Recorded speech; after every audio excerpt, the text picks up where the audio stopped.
All right, week 2 of doing these Friday vlogs, heading to Collingwood's training. And what do we want to expect from today's training? Well, I want to see where Jordan De Goey is at with his injury, his rehab process, because we've seen that he's starting from the bare bones of it all again, in the sense that on Monday he was just doing running laps, and then he went into the gym, presumably, and did his own thing. So I want to see what he's doing. Does he progress from there? How quickly?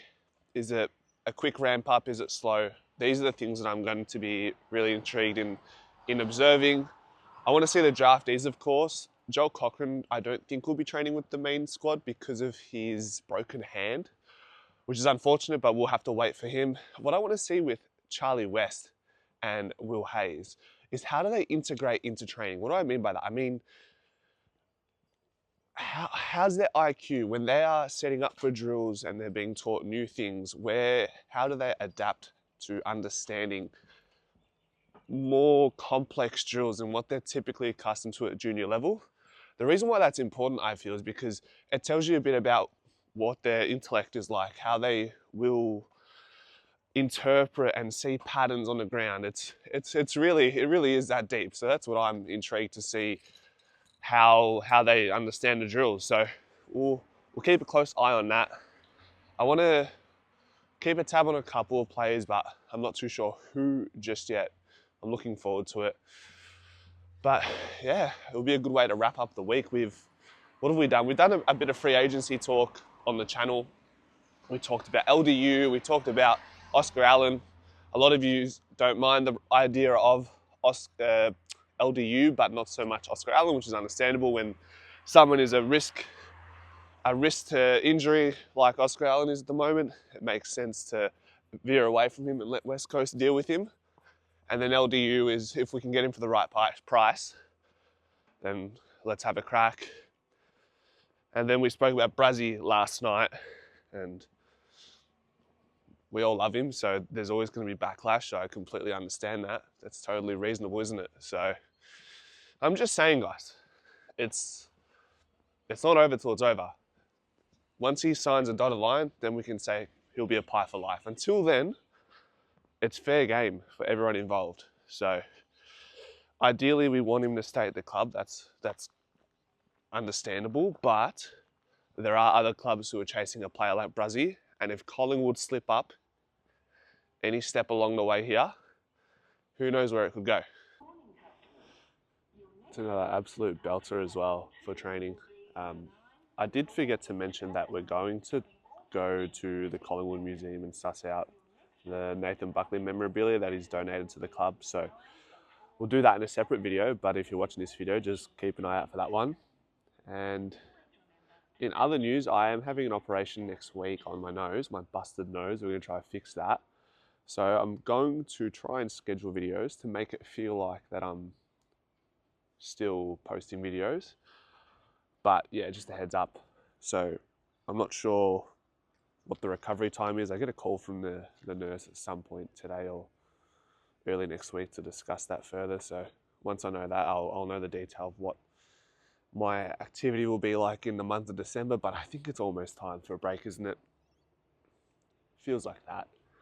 It's been a crazy year. I thought once the season was done, I felt like, all right, cool, respite, have a break. But lo and behold, the off-season was just crazy.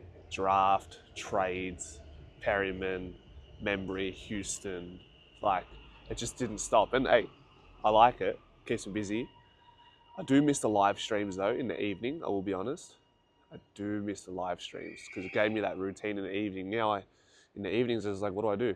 Because there's no live streams to attend to, so miss that. But yeah, it's been a busy year and I couldn't have foreseen where we're at right now. So looking forward to it, to see what it brings in 2025. So I've just had some seriously heartbreaking circumstances. Like, look at this day, yeah? And then I order my coffee, ask for an iced long black, and that's what I get it in. Like, the contrast, it just doesn't match the day. I wanted it in that clear cup you normally get, but we're gonna have to settle with this, unfortunately.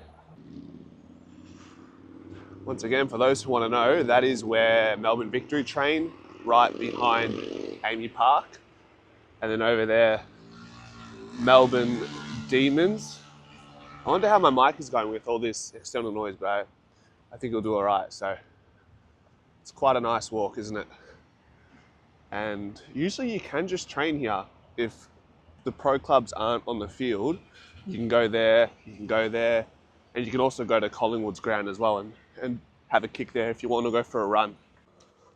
So as you get closer to the training ground, you do bypass, or you walk past the Amy Park, and then you hear the speakers create a bit of an ambience, which is quite cool. Sometimes it's like people chanting or just whatever that pertains to what they're trying to achieve at Amy Parks. Like I said, if sometimes Victory is playing, they'll put chants on alternating days or whatever. Yeah, as you come around, you can see in front of us, the ground just in front of us there. So we'll wrap around and we'll have a look what's going on at training. So remember how I talked about the chanting as you walk past? You'll hear it now if you haven't already. You'll hear the speakers. It's like surround sound, so you look left and right, you're a bit confused where it's coming from. Yeah. And just look at the view. As we get closer and closer to the Vitality Centre, look at the view beyond the training centre. How can you not appreciate Melbourne when you see shit like this? That's why I'm glad to come out and do these things, because it just gives me a chance to appreciate. So, love that. I don't think the lads are out just yet. I could be wrong. No, they're out. They're just doing their run-throughs. See, you reckon memory? I reckon fucking Webb just played this year because he's fit. Who is that? Webby, Charlie Webb. Charlie Webb? Oh, West. Oh, West, yeah. Yeah, West. Yeah, Westy. Yeah, he could just about play this year. Yeah.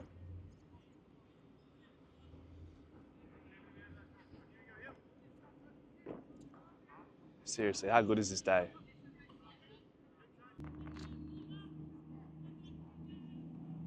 There's the great man, huh? So good. Dip. I reckon another 2 years. You reckon he's got another 2 years, huh? And there's Whisper with Titch.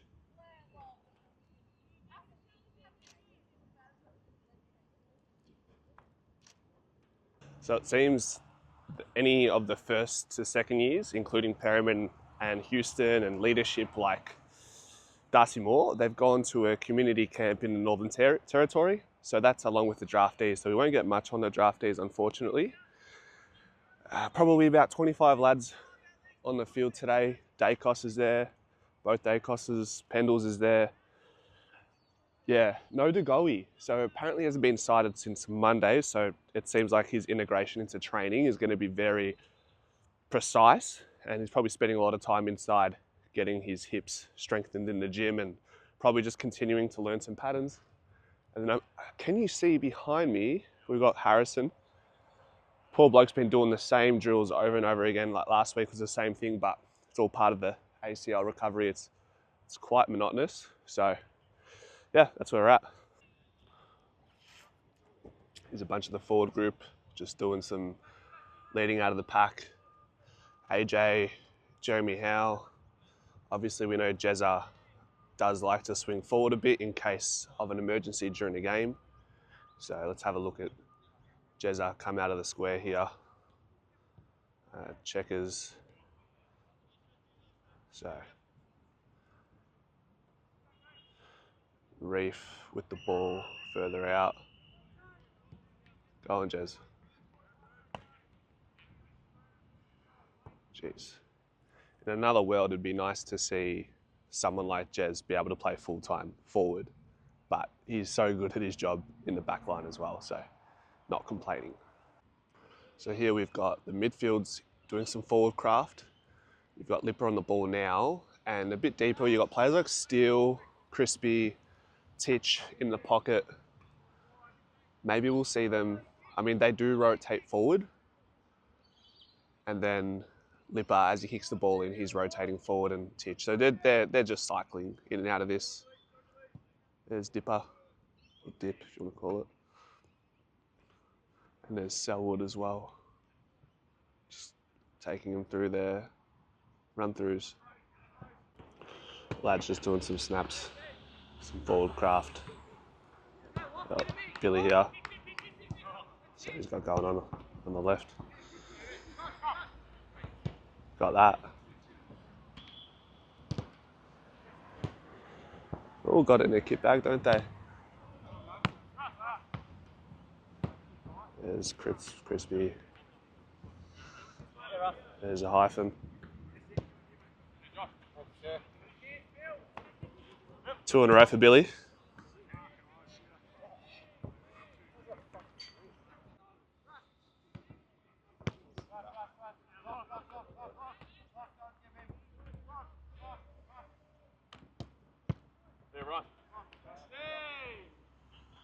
Boys up and close and personal here.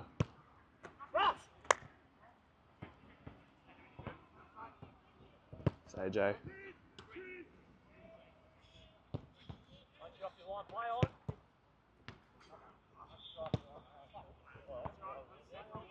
Coxie.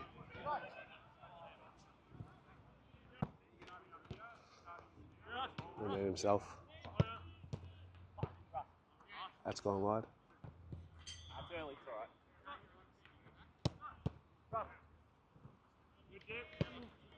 Pendles doesn't miss that one, eh?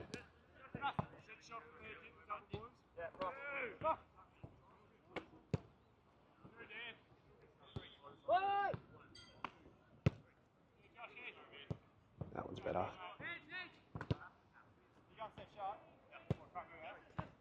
Pendles wants a drop punt from here.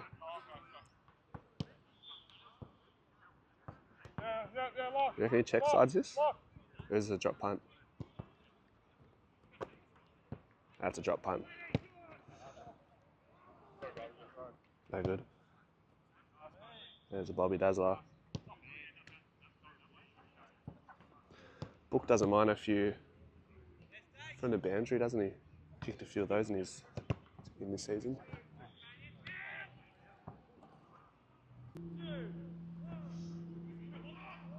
Oh, that kick did get there, to be fair.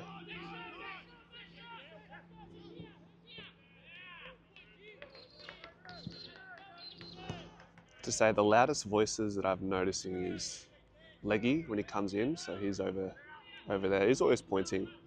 It's probably what gets him into the team some of the time, or what got him into the team initially, is his activity with his voice, and just being a presence as a leader is important. So doesn't rest on his ability all the time. He uses his voice and leadership. Put it in. That's a goal. The goal has been spotted. There he is, the specimen. Clearly looks like he's just done some gym work inside and coming out to see the lads. I'm sure he'd want to be out there, but we just got to be really meticulous with his recovery this time round.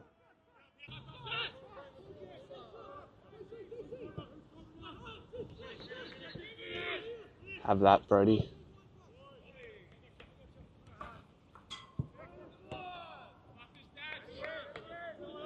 So this is just grueling. Repeat efforts in a smaller grid, really. Roughhead's guiding this drill.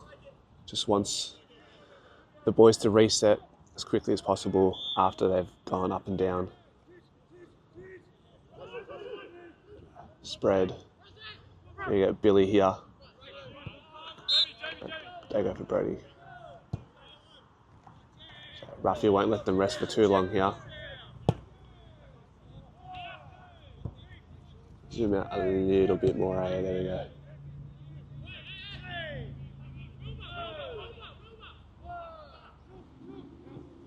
Chuka on the ball. See what he does.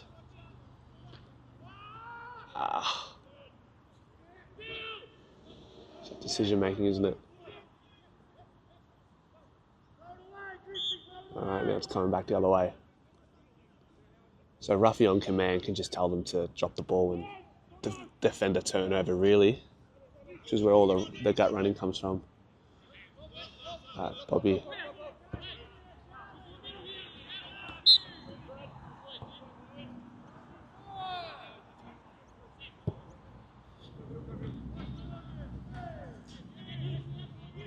And it's 3 teams. You got black, yellow, and white.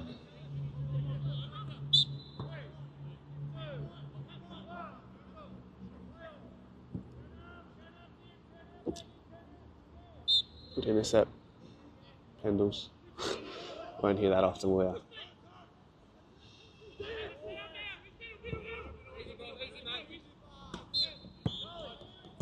See behind me here, well back. Boys are going through it with some tackling and pressure. Just trying to get some conditioning up really by the looks of it. So we're towards the back end of the session now. Somewhere over here we have Degoe on the bike. I'll show you. Degoe is right, let me get my finger out there. If I zoom in, I don't know how good the quality, that's as good as it's going to get, but yeah, that's the goat on the bike, just taking it real slow. The one thing that's a little bit disappointing with the training ground is there's no shade and no toilets. So if you do want to come here on a frequent basis, and that's another conversation, do Collingwood even want people coming here on a recurring basis to the extent where you're here every week? Do they want that? They don't have a choice because it's public viewing, but you'd like to think there would be some shade somewhere here or just somewhere to go to the toilet. They don't have their cafe open. I think the cafe's been open in the past, but apparently they just don't have it open anymore. So that's my only qualm with coming down to training. I'm just holding in one now. Fuck, what to do? You can't, there's nowhere to hide. I can't find a tree. What do you do?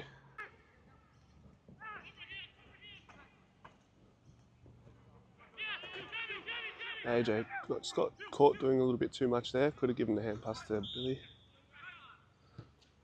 There's Bobby. Have that, AJ. Gets the hit up. Not bad. So just doing some stoppage contest on the wings. Neon will throw it in. He'll give us his best, won't he?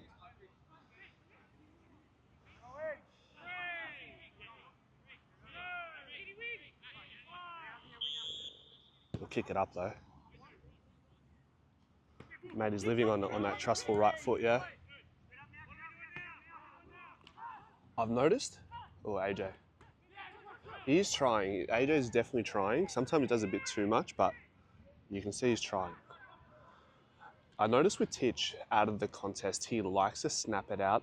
And the reason why I think that is because it gets a bit more purchase compared to trying. Well, I mean, one, you can kick it, probably get it on your foot quicker in the way that he's positioned and probably gets more distance like that.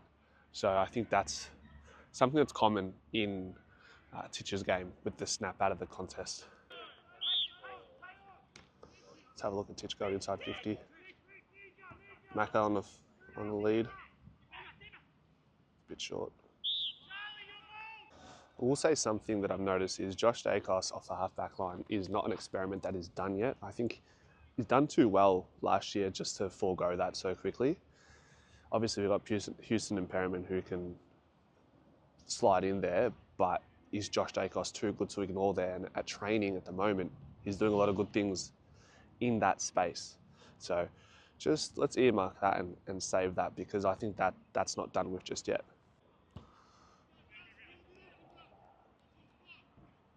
Steen doing some work with DC in the ruck.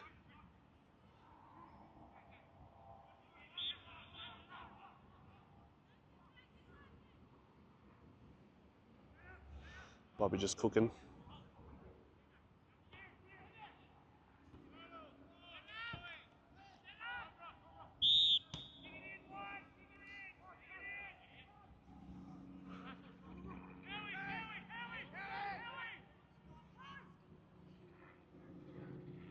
AJ tried to fill the hole there. Just want to see some defensive activity with AJ.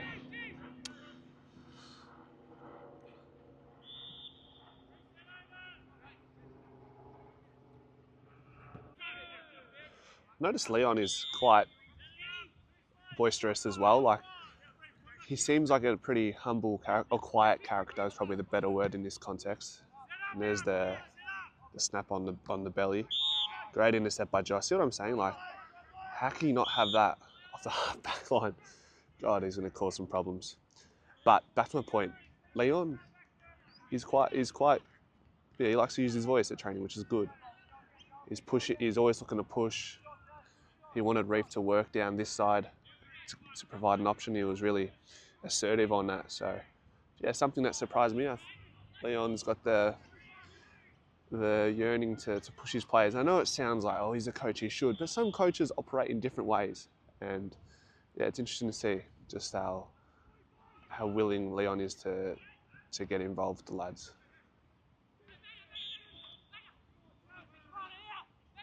Let's shoot. Let's see if AJ can do something simple here. Okay. Does well after tripping there. Good cue. Love that. And he seems to be the one just working the most right now. Q. Just the running capacity that we've seen over the pre-season. I don't know if he's improved relative to last year, fitness-wise, or if he's just always been this fit. So I'm going to leave and let the lads do their shuttle runs to finish the session. I've seen enough. I'm getting overheated, so I'm going to go home, bring this to you guys. I'm really excited to put this together. I reckon this will be 30 minutes, I reckon. While these poor cunts are fucking, yeah, look at that. Just groveling out there, unfortunately. So, yeah, what was my recap of the session? Well, DeGoey, just working through things slowly as the lads are just here doing their runs, finishing strong, eh? But yeah, just a lot of running, a lot of fluency in the drills, going from one end to the other and vice versa. And just if there is a turnover or if the coach calls for a turnover, expect to run back going the other way as hard as possible. I think that's Leon just overseeing it, hands on hips. Unreal, what a man.